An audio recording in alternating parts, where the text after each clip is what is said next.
तो जी वक्त गुजरने के साथ साथ किसी ने नहीं सोचा था कि यूके भी डेनिश प्रोग्राम के ऊपर चल पड़ेगा। जो डेनमार्क में होता है कि हाँ, जो लोग असाइलम करते हैं और वहाँ पे जो असाइलम सीकर का सिस्टम होता है, जो कवानीन वहाँ पे लागू होते हैं, वही यूके भी अभी अप्लाई करेगा। जो लोग यहाँ पे आके असाइलम करेंगे, जिनमें मेन जो चीज़ें हैं वो कौन सी होंगी, ये आपको बताता चलता हूँ। और आपको बता दूँ कि यहाँ पे पाकिस्तानियों ने जनाब असाइलम करके यूके में एक नंबर भी बना लिया, एक रिकॉर्ड भी लगा दिया है, जिसमें पाकिस्तानी सबसे ज़्यादा टॉप में है। दूसरे कंट्रीज़ के लोग भी हैं, इंडियन लोग भी हैं जो स्टूडेंट यहाँ पे आते हैं। जैसे कि हम पाकिस्तानी स्टूडेंट यहाँ पे आते हैं तो बाद में लोग अपना पासपोर्ट कुछ फाड़ देते हैं, ये करते हैं, वो करते हैं, लेकिन यहाँ से जाते बिल्कुल भी नहीं है। एनीवे, सबसे पहले आपको यूके का जो प्रोग्राम है वो बता दूँ। ये न्यूज़ आप खुद भी अपनी स्टडी कर सकते हैं, मैं तो आपको बताने ही वाला हूँ। सबसे पहले आपको बता दूं कि अगर आप डेनमार्क में असाइलम करते हैं तो वहाँ पे असाइलम आपका सिर्फ और सिर्फ कुछ महीने तक का ही होता है। मतलब कि डेनमार्क 6 से 8 महीनों में आपका केस वाइंड अप करके आपको डिपोर्टेशन का एक लेटर दे देता है, एक कंट्री आउट दे देता है और कह देता है कि आप हमारा कंट्री छोड़ सकते हैं। और अगर आपने हमारा कंट्री खुद ना छोड़ा तो हम आपको खुद डिपोर्ट कर देंगे। और जो डेनमार्क का असाइलम सिस्टम है ना, एक बहुत ही ज़्यादा सख्त और टाइट है। इसीलिए आपने भी सुना होगा कि डेनमार्क में लोग जाते ही नहीं हैं। और जो इंसान डेनमार्क में जाके असाइलम करता है तो उसकी लाइफ को वाकई ही खतरा होता है, क्योंकि डेनमार्क में जब आप असाइलम करते हैं तो वो आपके डॉक्यूमेंट्स की एनालाइजेशन करता है, जांच पड़ताल करता है कि आया इस इंडियन, पाकिस्तानी, नेपाली, बंगाली को जो असाइलम बंदा कर रहा है, आया क्या इसको वाकई ही इसके कंट्री में, इसके होम कंट्री में खतरा है, तो कहीं जाके डेनमार्क आपको असाइलम देता है। और यही चीज़ अभी यूके कर रहा है। यूके में भी लोग असाइलम करते हैं और लोगों को असाइलम कैंसिल हो जाता है। यूके भी लोगों को कंट्री आउट देता है, लेकिन लोग यहाँ से जाते ही नहीं है, क्योंकि लोग यहाँ पे वकील कर लेते हैं। तो इस वजह से लोगों का सिस्टम चलता रहता है। लोग फिर ब्लैक में भी काम करते हैं और हुकूमत से भी पैसे लेते हैं। तो इस वजह से यूके हुकूमत ने ये सोचा है कि यार आज के बाद और आने वाले दिनों में हम ये ऐसा प्रोग्राम लेके आएंगे जैसा डेनमार्क का है, कि जो इंसान यहाँ पे रहता है अगर उसकी लाइफ को वाकई ही खतरा है तो हम उसको असाइलम देंगे, इवन उसके पेपर्स भी कंप्लीट करेंगे, पास करेंगे। लेकिन जिसकी स्टोरी में दम नहीं होगा, जो इंसान बस ऐसे ही रह रहा है झूठ सच मार के, क्योंकि मोस्टली लोग तो झूठ सच ही मारते हैं और मोस्टली स्टूडेंट लोग होते हैं, क्योंकि स्टूडेंट लोग एक बहुत बड़ी रकम अदा करने के बाद यहाँ यूके में पहुँचते हैं तो वो वापस नहीं जाना चाहते। और कुछ लोग अपना पासपोर्ट भी फाड़ देते हैं असाइलम करने के लिए। तो इसलिए आपको असाइलम करने के लिए अपना पासपोर्ट जलाने या फाड़ने की ज़रूरत बिल्कुल भी नहीं है। आपका पासपोर्ट आपके पास होना बहुत ज़रूरी है। आप अपने किसी दोस्त के पास रख सकते हो, लेकिन इसको जलाओ मत, क्योंकि बाद में आपको यहाँ पे पासपोर्ट बनवाने में भी दुश्वारी आने वाले दिनों में होगी, चाहे आप इंडिया से हैं, पाकिस्तान से हैं या किसी भी कंट्री से हैं। और आपको एक चीज़ मैं और बता दूं, यहाँ पे जो लोग यहाँ पे पहले से मौजूद हैं और असाइलम करके बैठे हुए हैं और वो गवर्नमेंट से पैसे भी ले रहे हैं, जो गवर्नमेंट की आंखों में धूल झोंक रहे हैं, तो इन्हीं लोगों की वजह से ये ज़्यादा परेशानी हो रही है। और इन्हीं लोगों के ऊपर क्रैकडाउन भी स्टार्ट होने जा रहा है। बहुत जल्दी आपको पता चल जाएगा कि इन्होंने छापे मारने भी स्टार्ट कर दिए हैं।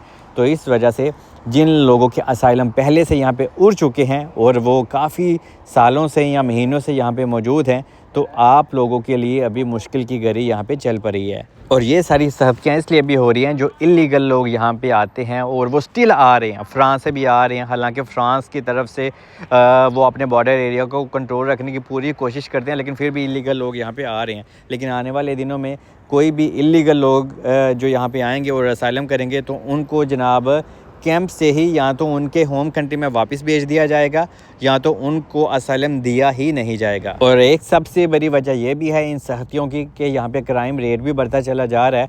और कुछ असाइलम सीकर ऐसे होते हैं कि उन्होंने असाइलम तो कर लिया और उनको पता है, जिनमें अफ़गानिस्तान के बहुत ज़्यादा लोग हैं, कि हम ये डिपोर्ट नहीं कर सकते। तो यहाँ पे और अफ्रीका के भी लोग हैं, कैमराओं के लोग हैं और अलजायर के भी लोग हैं, तो वो लोग यहाँ पे बहुत ज़्यादा क्राइम भी करते हैं। तो इस वजह से यहाँ पे सख्तियाँ बढ़ती और बढ़ती ही चली जा रही हैं। कुछ लोग ऐसे भी वीडियोस बनाते हैं कि हाँ भाई, अपना पासपोर्ट कंट्री का, इंडिया का, पाकिस्तान का फाड़ दिया और लोगों ने असाइलम कर लिया। तो यार हमारे कंट्री में है क्या?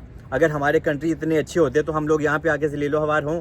हम भी ना हो ना, तो ये चीज़ें ना करो, ठीक है। वीडियो बनाना बहुत आसान है, लेकिन जिसके ऊपर गुजरती है ना, या जो इंसान यहाँ पे प्रदेश में होता है, साढ़े को ला के पूछो साढ़े उत्ते की गुजरती है। अब वीडियोस में कह देते हो कंट्री को बदनाम कर दिया, ऐसा नहीं होना चाहिए, पाकिस्तान के नाम के ऊपर दब्बा लगा दिया, इंडियन नाम के ऊपर दब्बा लगा दिया, ऐसी वीडियोस ना बनाया करना, ठीक है। एनीवे, अभी यूके चाहेगा ये और ये करेगा कि जो लोग यहाँ पे रह रहे हैं जिनका असाइलम कैंसिल हो गया है उनको डिपोर्ट करेगा। और अगर आप अपनी मर्जी से जाएंगे तो यूके आपको थोड़ी सी अमाउंट भी देगा, लेकिन अगर आप अपनी मर्जी से डिपोर्ट नहीं होंगे, अपना बायोडाटा नहीं देंगे, तो यूके आपके जो अदारे होते हैं, जैसे कि एम्बेसी हो गई इंडिया की, पाकिस्तान की, बांग्लादेश की, नेपाल की, तो उनसे रुजू करेगा और आपका डाटा वगैरह लेके आपको डिपोर्ट कर देगा। और एक रिपोर्ट के मुताबिक पाकिस्तानी तकरीबन 11,000 के करीब है जिन्होंने असाइलम किया, उसके बाद अफगानी हैं, लेकिन अफगानियों का नंबर पाकिस्तान से ज़्यादा बहुत बड़ा है। लेकिन जो रिपोर्ट ये बता रही है, इन्होंने कहा कि 8,000 है, लेकिन अफगानिस्तान के लोग यूके में बहुत ज़्यादा हैं और जनाब वो ठीक ठाक बदमाशी भी करते हैं वहाँ पे, और उनका नंबर इन्होंने 8,200 लिखा है, लेकिन एटलीस्ट अफगानिस्तान के जो लोग हैं वो 12 से 13,000 से भी ज़्यादा हैं। उसके बाद जनाब ईरान है, फिर बांग्लादेश के लोग हैं, फिर इंडिया के लोग हैं और सीरिया के भी लोग हैं। और आपको टेम्परेरी प्रोटेक्शन यूके देगा, और वो टेम्परेरी प्रोटेक्शन में आपका केस को रीड करेगा जो भी आपने असाइलम दिया होगा, और उन्हीं 3 से 6 महीने के अंदर अंदर आपके केस को जनाब वाइंड अप करके क्लोज करके आपके हाथ में दे दिया जाएगा कि हाँ आपका केस हमने अप्रूव कर लिया, कि या फिर हमने आपका केस रिफ्यूज़ कर दिया, तो आप हमारा कंट्री छोड़ सकते हैं। और यूके जो फैमिली रेनिफिकेशन है, इसके ऊपर भी अभी अपने रूल को टाइट कर रहा है कि यहाँ पे अभी आपको और ज़्यादा अपने फंड्स दिखाने होंगे। फैमिली रेनिफिकेशन बंद नहीं कर सकते, ये कोई अगर आपको डराए तो वो अलग बात है।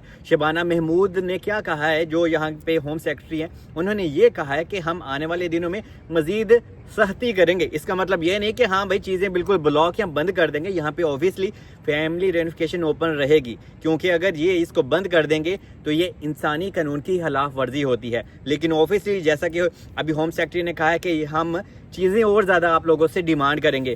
पहले क्या होता था कि अगर आप बेसिक सैलरी यहाँ पे ले रहे हो यूके में, तो आप आराम से अपनी फैमिली का अप्लाई करते थे तो हो जाता था, लेकिन अभी आपको बेसिक से थोड़ा और ज़्यादा दिखाना होगा। लेकिन आने वाले साल में 2026 में ये आप लोगों के लिए एक पूरा चार्ट तैयार करेंगे, एक पूरा आर्टिकल तैयार करेंगे जिसमें बता देंगे एग्जैक्टली कि हाँ भाई एक इंसान के पास इतनी अमाउंट होनी चाहिए तो ही वो अपना फैमिली वीज़ा वगैरह या अपने स्पाउस को यहाँ पे यूके में बुला सकता है। और एक चीज़ आपको पता होना चाहिए कि ये शबाना महमूद हैं जो हमारी पाकिस्तान की कश्मीर की बेटी, ये अब बिल्कुल ठीक काम कर रही हैं। क्यों? क्योंकि अगर ये काम नहीं करेंगे तो जनाब जो टॉमी रॉबिन्सन है और जो नाइजल फराज है ना, फिर वो ये काम करेंगे, और जब वो ये काम करेंगे ना तो हम लोगों से, आप लोगों से बर्दाश्त कोई नहीं होने। तो इसलिए जो के स्टामर हैं और जो शबाना महमूद हैं, ये मिल के ये पूरी पार्लियामेंट के साथ एक अच्छा काम कर रहे हैं कि हाँ भाई अगर हम खुद ही इस कंट्री में थोड़े ऐसे टाइट कवानीन लेके आए तो हमारी कुर्सी भी बची रहेगी।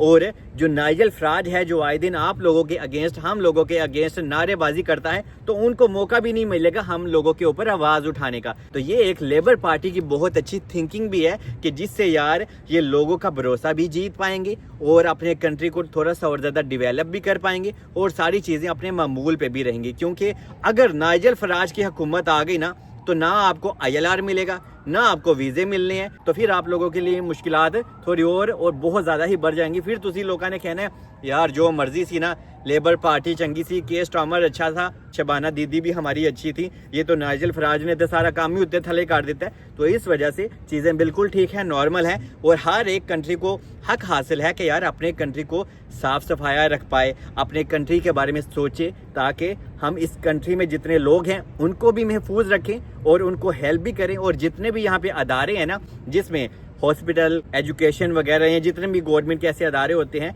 तो उनके ऊपर भी थोड़ा सा खर्च किया जा सके ताकि यहाँ पे लोगों को कोई भी परेशानी ना हो। बाकी आने वाले दिनों में 2026 में ये सारे रूल अप्लाई हो जाएंगे, क्योंकि अभी इन्होंने सिर्फ एक प्रपोजल दिया है, इसके ऊपर अभी बहस होगी, फिर इसके ऊपर बातें होंगी, तब कहीं जाके ये अप्रूव होगा। बाकी स्टे ब्लेस्ड, अपना बहुत याद रखें, मिलते हैं नेक्स्ट वीडियो में।